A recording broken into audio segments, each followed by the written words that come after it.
बड्डी कैसे हैं आप लोग? ठीक ठाक। और आशा करते हैं कि आप जो है अपने परिवार के जितने भी मेंबर्स हैं उसके साथ सुरक्षित और स्वस्थ होंगे ना। अभी जो पेंडेमिक है हमारा देश जिसके क्लच में अभी जकड़ा हुआ है ना, उसको ध्यान रखते हुए आप लोग अभी कोविड-19 का जो है पूरा उसका रूल रेगुलेशन जो भी है बचने का, उसको पूरी तरह से बाय हार्ट एंड सोल उसको फॉलो कीजिए। और ज़्यादातर ये प्रयास कीजिए कि परिवार के जो भी मेंबर्स हैं, भैया दीदी दादी दादा ना, चाचा चाची मम्मी पापा, उसके साथ ऐसा माहौल बनाइए घर में ना, इन्जॉयमेंट का, पढ़ाई के साथ साथ इन्जॉयमेंट ना। उसके बाद थोड़ा खेल कूद टाइप का, जैसे इंडोर गेम्स ना, कैरम बोर्ड लूडो, इस टाइप का आउटडोर गेम से बचिए। और बाहरी जो भी तामझाम है ना, शादी का माहौल, श्राद्ध का या कोई भी फंक्शन हो, उसमें अभी जाने से आप बचिए। ठीक है, मैं ये नहीं कहता कि आप हर समय पढ़ते रहिए वीडियो देखते रहिए, ऐसी बात नहीं है। एक इंसान अकेले अकेले जो है वो थोड़ा बोर टाइप का जो है, उसको बॉडी ऐसा लगता है कि बर्डन टाइप का हो जाता है ना। अब जैसे इस पर एक छोटी सी कहानी मुझे याद आ गई कि एक बंदर जो है वो अकेला ना रहते रहते इतना बोर हो गया, उसने सोचा कि अब मैं जो है ना मरना चाहता हूँ, अब मैं मर जाता हूँ चाहे जैसे मरूँ। तो वो जंगल में जाकर जो है एक सोए हुए शेर का जो है उसका कान पकड़ के जो है खींचने लगा ना।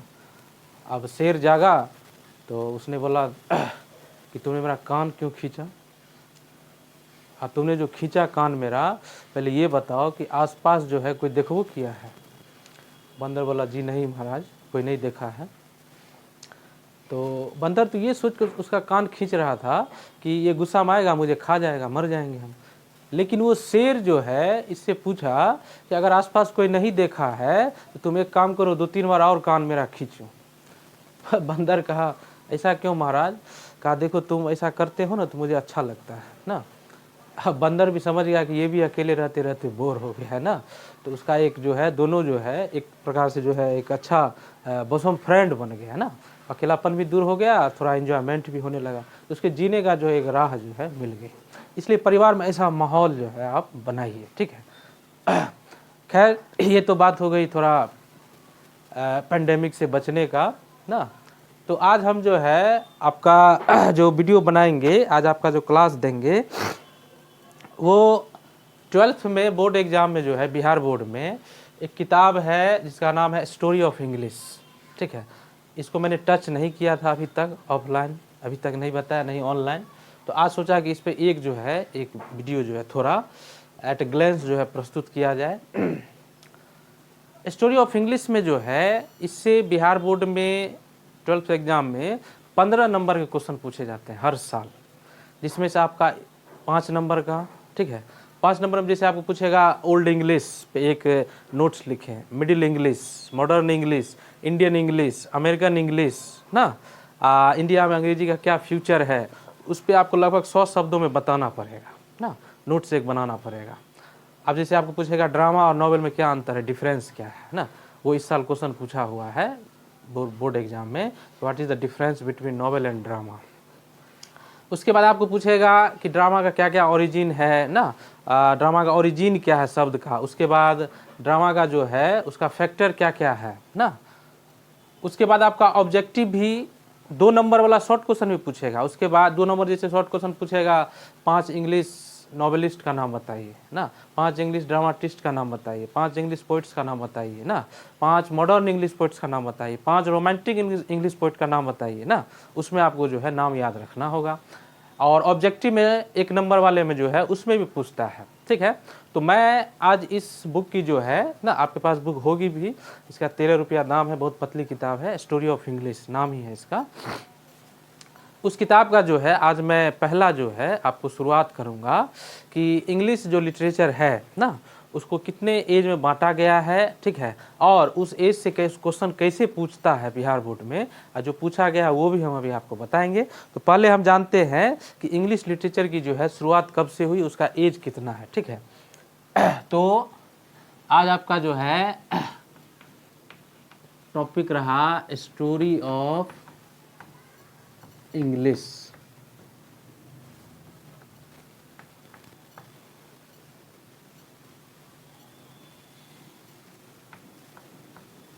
ठीक है, आज हम जानेंगे आप कि इंग्लिश लिटरेचर ना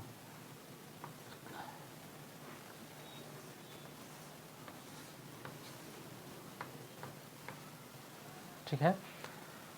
तो आपको इसमें पहले 3 चीज़ जो है, जब से इसकी शुरुआत हुई है, एक बार जान लीजिए, सारी भाषाओं की जो जननी है, मदर जो है, वो संस्कृत है।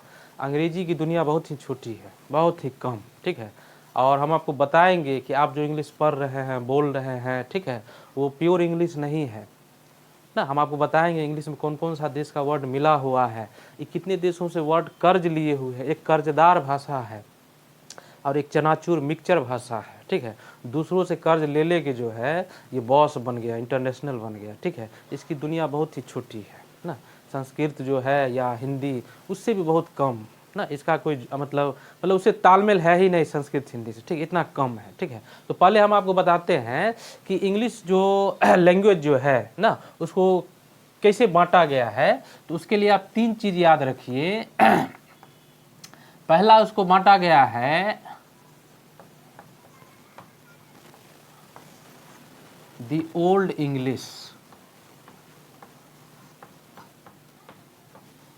ठीक है, इसका काल 449 से 1066 रखा गया है। ठीक है, इस बार जो है और पिछले साल भी, ठीक है, इस क्वेश्चन को रिपीट किया गया है कि ओल्ड इंग्लिश का जो है एंड कब होता है, समाप्त कब होता है। 1066 ऑप्शन में जो था वो सही था। ये क्वेश्चन पूछा गया है बिहार बोर्ड में, जाके आप क्वेश्चन देख सकते हैं। ठीक है, कभी पूछ सकता है शुरुआत कब हुई, 449 AD ना, एनो डोमिनी यानी ईस्वी। ठीक है, जैसे होता है ना, जैसे वहाँ के जो इंग्लैंड के जो है प्रभु जीसस क्राइस्ट ईसा मसीह, तो उनके जन्म से रखा गया है ना।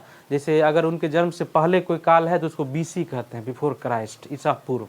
और ईस्वी चलते हैं 1 से पहली शताब्दी से, तो उसको AD कहते हैं, एनो डोमिनी यानी ईस्वी। ठीक है, तो 449 से 1066 तक जो है ये ओल्ड इंग्लिश का काल है। इस ओल्ड इंग्लिश में जब हम पढ़ाएंगे आपको डिटेल में, जब इसका नोट्स लिखाएंगे, ठीक है, वैसे इंटर में बहुत ही शॉर्ट में पढ़ना है, ब्रीफ में। ठीक है, डेप्थ में जाता है कौन, जो ग्रेजुएशन पोस्ट ग्रेजुएशन करता है इंग्लिश से, वो। फिर भी हम आपको बताएंगे कि ओल्ड इंग्लिश जो है, इसमें क्या उसका अपना ग्रामर था। आपको आश्चर्य होगा कि इसके पास ना ही अपना ग्रामर था, ठीक है, ना ही लिटरेचर था। एकदम डार्क एज कहा जाता है, अंधेरा, यानी इसके साथ कोई मतलब वर्ड 9 के बराबर था मानिए। ठीक है, अगर था भी तो आपको हंसी आएगी। अभी जो आप लिखते हैं गो, तो उस समय गो लिखा जाता था ओल्ड इंग्लिश में, देखिए GOE, अभी GOO लिखते हैं। ठीक है, उस समय बुक लिखा जाता था BOKE, बुक। उस समय आप रीड जो है REDE, रीड लिखा जाता था। अभी सन लिखते हैं SUN, तो उसमें देखिए आप NNE लिखा जाता था। ठीक है, उसमें हम जब ओल्ड इंग्लिश पढ़ाएंगे नोट्स, तो उसमें बताएंगे कुछ एग्जांपल कि ओल्ड इंग्लिश में कैसे लिखा जाता था। ठीक है, अब जो है मॉडर्न में कैसे लिखा जाता है। ठीक है, तो ये सब जो है ओल्ड इंग्लिश में ये सब वर्ड यूज होता था। तो अभी आपको ये जानना है इसका काल कब से कब तक है। दूसरा आपको डिवाइड जो किया गया उसको कहते हैं मिडिल इंग्लिश। ठीक है, इसको 1150 से माना गया। ठीक है, 1550 तक। ठीक है, मिडिल इंग्लिश में इसका अपना कुछ ग्रामर आया ना, जैसे models, can, could, may, might, ये आया। ठीक है, वॉवेल आया, बहुत सारा इसमें जो है चीज़ आया, अपना इसका जो है अधिकार हुआ। ठीक है, वो हम डिटेल में बताएंगे जब इसको मतलब पर्सनली अगर इसको हम बताएंगे तब बताएंगे। ठीक है, तो 1150 से 1550। और तीसरा जो इसको डिवाइड किया गया वो है आपका the modern English.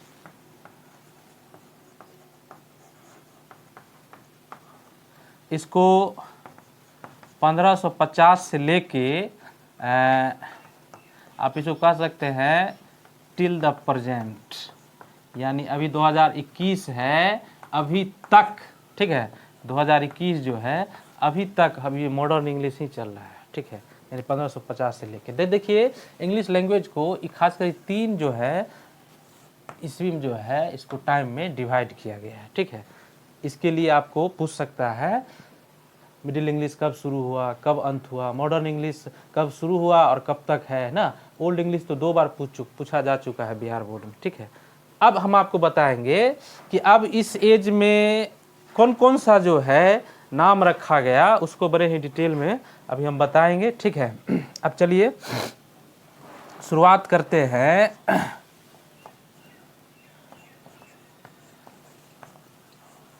The age of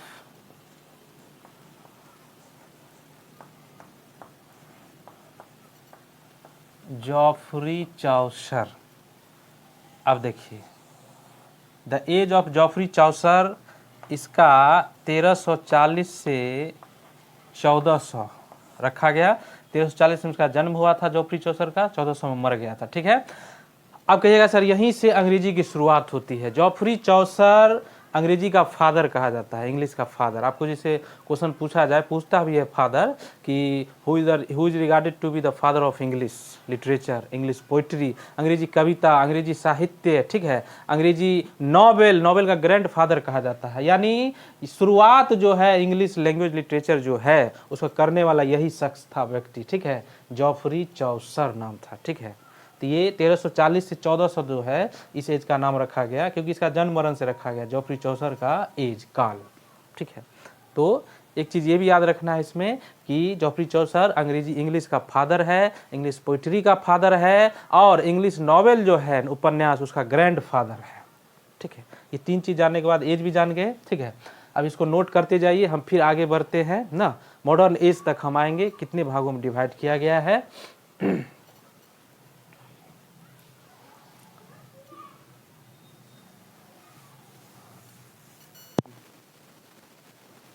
तो इसको आगे बढ़ाते हुए बच्चों उसके बाद चलते हैं दूसरा, द 15th सेंचुरी, ठीक है। इसका नाम ही रखा गया 15वीं शताब्दी, जिसको 1400 से लेके 1485 तक रखा गया, ठीक है, 15th सेंचुरी को। तीसरा आगे बढ़ते हैं, द एज ऑफ रिनेसेंस, ठीक है। अब रिनेसेंस का वो अर्थ हम समझ लीजिए, पुनर्जागरण, ठीक है, पुनर्जागरण। पुनर्जागरण का मतलब ये हुआ कि इकोनॉमिक, आर्थिक, रिलीजियस, धार्मिक, ठीक है, उसके बाद पॉलिटिकल, राजनीतिक, इस क्षेत्र में जो बदलाव होते हैं, जो निचले स्तर से सुधार होते हैं ना, उसी को बोलते हैं पुनर्जागरण। तो ये शुरुआत हुई थी इंग्लैंड में 1485 से लेके आप कह सकते हैं 1557 तक। 4 में चलिए बुआ, द एज ऑफ काल जो है क्वीन एलिजाबेथ,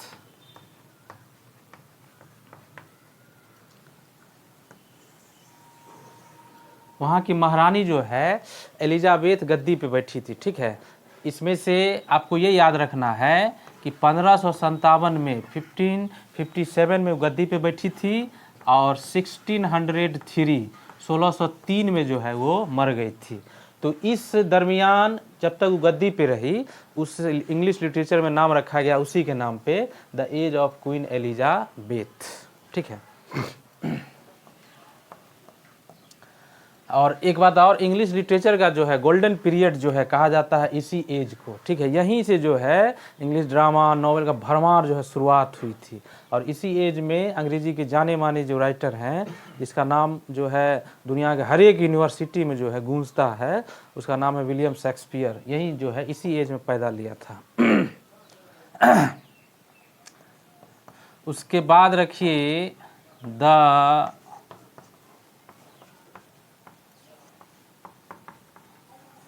मेटाफिजिकल एज। इसको हम बताए हुए हैं मेटाफिजिकल के बारे में। एक पोएम आपको पढ़ाए थे, sweetest love I do not go, John Donne का। ये मेटाफिजिकल का जो फादर कहा जाता है ना।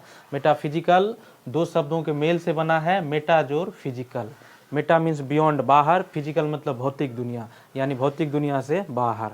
यानी वैसे कवि जो उन चीज़ों का वर्णन अपनी कविता में करता है जो हम आसपास देखते नहीं हैं, मिलता नहीं है। अब जैसे out of the world, soul, आत्मा, या ये आउट ऑफ द वर्ल्ड की बात है ना, दुनिया के बाहर की बात ना। तो इन चीज़ों की जो है वर्णन होता है। तो मेटाफिजिकल हम डिटेल में आपको उस कविता में पढ़ाए थे, ठीक है। तो मेटाफिजिकल एज देखिए यहीं से शुरुआत होती है, 1603 से 1660। चलिए उसके आगे बढ़ते हैं। द एज ऑफ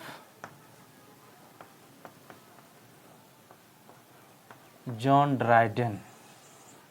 अब देखिए 1660 से 1700, ठीक है। इस एज में जाने माने अंग्रेजी के जो राइटर थे जॉन ड्राइडन, ठीक है, तो इसी के नाम पे रख दिया गया the age of John Dryden, John Dryden का काल, ठीक है।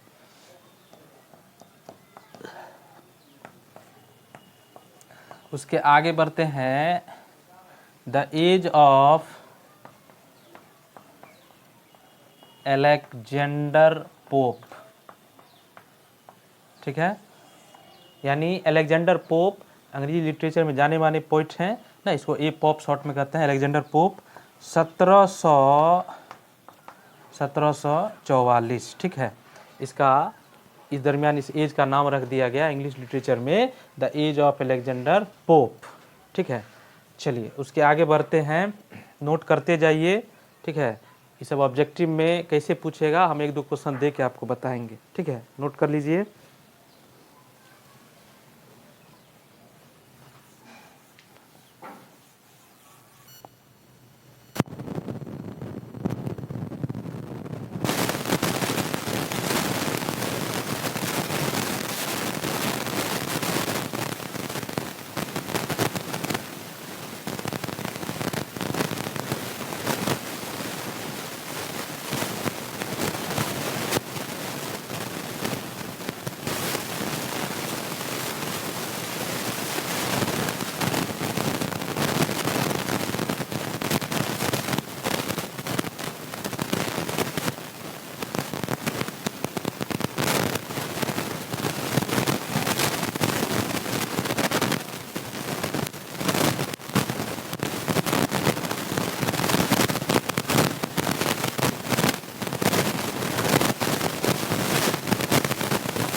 ये तीनों रचनाएं जो है आपका एक ही राइटर का है, जिसका नाम है क्रिस्टोफर। ठीक है, क्रिस्टोफर मार्लो, क्रिस्टोफर मार्लो। ठीक है।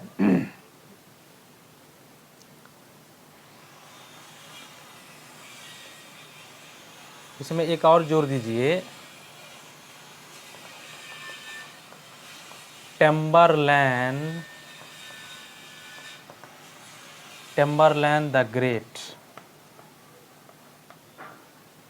ठीक है, यानी आप इसको 8 तक जो है, यानी 5, 6, 7, 8, ये चारों रचनाएं जो है एक ही राइटर का है ना।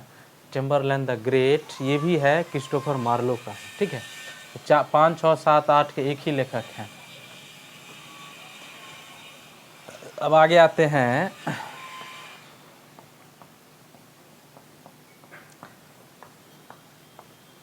पैराडाइज लॉस्ट, ये बुआ बिहार बोर्ड में पूछा गया है। पैराडाइज रिगेंड,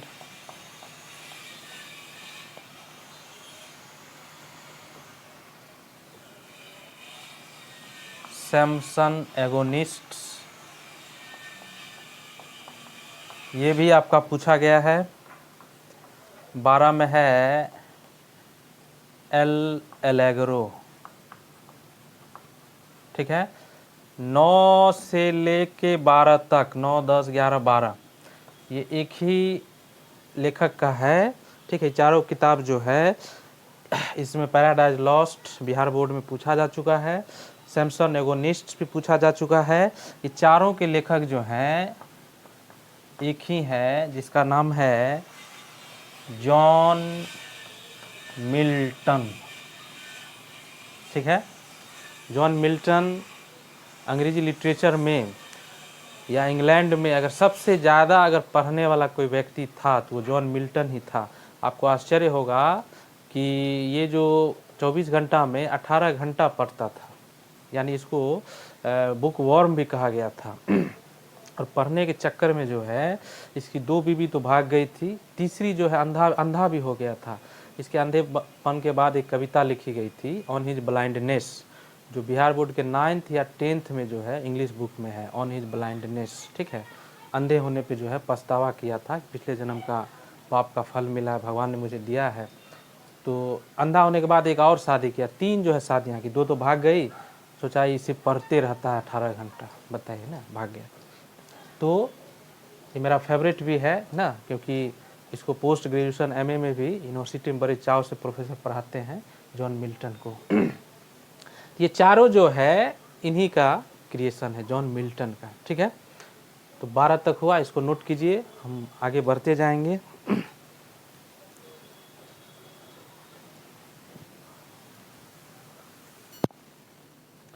तो 13 नंबर से लेके 23 नंबर तक, ठीक है, ये इंग्लिश लिटरेचर के जाने माने कहिए ग्रैंडपा, दादा ना, जिसका नाम जो है पूरी दुनिया में मशहूर है, और देश ही नहीं विदेश की यूनिवर्सिटी में भी ना इंग्लिश लिटरेचर जो है ना, विलियम शेक्सपियर को बिना पढ़े कोई मास्टर डिग्री नहीं ले सकता है ना। तो ये शख्स जो है विलियम शेक्सपियर टोटल 37 जो है प्लेज को लिखा था और 154 जो है सोनेट्स पोएम्स को लिखा था। ठीक है, जब इनकी कविता हम पढ़ाए होंगे आपको +1 में ना, मैरिज ऑफ ट्रू माइंड्स, तो उसमें इसका जिक्र जो है किए होंगे। ठीक है, तो देखिए 13 में है मैकबेथ, 14 में है ऑथेलो, ये सब प्ले है, नाटक इनका, ड्रामा। 15 में है किंग लियर और 16 में है हैमलेट। ये चारों वर्ल्ड फेमस प्ले है। ठीक है, और ये हिंदुस्तान में भी बॉलीवुड में जो है ना, विशाल भारद्वाज जी जो है, ये चारों पे जो है फिल्म बना के करोड़ों कमाया भी है। ठीक है, आप देखना चाहें तो मैकबेथ जो है वो फिल्म का नाम है मकबूल। ठीक है, उसमें इरफान खान साहब काम किए हैं। ऑथेलो, इस पर ओमकारा फिल्म बना है अजय देवगन का। ठीक है, इसमें हैमलेट जो है हाल फिलहाल जो है फिल्म बनी थी हैदर, जिसमें शाहिद कपूर ने काम किया था। ठीक है, अब वो विशाल भारद्वाज जी एज यू लाइक इट जो है कॉमेडी, इस पे फिल्म बना रहे हैं, ठीक है। तो शेक्सपियर के सारे ड्रामा पे जो है फिल्म बन चुका है, करोड़ों जो है वो कमाया भी जा चुका है, ठीक है। 17 में एज यू लाइक इट, 18 में द टेम्पेस्ट, 19 में मच एडो अबाउट नथिंग, 20 में मिड समर नाइट्स ड्रीम, 21 में 12th नाइट, 22 में रोमियो एंड जूलियट, 23 में जूलियस सीजर। ये 13 से 23 तक जो है ये सारे जो है, और शेक्सपियर का बउआ आप तो याद कर ही लीजिए ना, ये ब्रह्मा की लकीर है जिसमें ये सब जो है बहुत ही फेमस है। इसको पूछा अगर जाए शेक्सपियर की, ठीक है, ये सब विलियम शेक्सपियर साहब का है।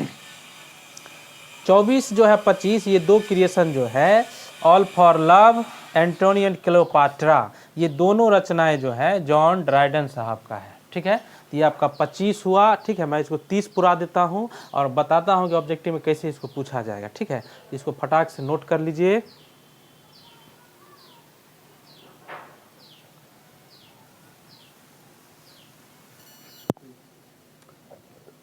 अब देखिए बुआ, 26 नंबर में है आपका वर्क जो है creation the rape of the lock है, जिसके राइटर है ए पोप। 27 में ऑफ स्टडीज, जिनका है फ्रांसिस बेकन। सामने में है 28, 29, 30 देखिए, David Copperfield, a tale of two cities, the great expectations, ये तीनों जो है ये चार्ल्स डिकेंस साहब का है, ठीक है। तो आपको टोटल 30 मैंने लिखा दिया, ठीक है। इसको बढ़िया से याद कर लीजिए, कॉपी में नोट कर लीजिए। अब देखिए ऑब्जेक्टिव में कैसे पूछेगा ये याद करने के बाद, तो मैंने 2 आपको दिया है, बोर्ड पे लिखा है, जैसे रहेगा आपको मैकबेथ, इन्वर्टेड कॉमा बंद कर दिया, इज ऑफ, ठीक है। 4 ऑप्शन दे देगा आपको राइटर का नाम, ठीक है। मैं इसका आंसर नहीं बताऊंगा, मैंने अभी आपको इसको लिखा चुका हूँ, ठीक है। तो आप जल्दी फटाक से जो है कमेंट करके बताइए इसका कौन सा आंसर होगा, यानी मैकबेथ किसने लिखा चारों में ABCD में, ठीक है।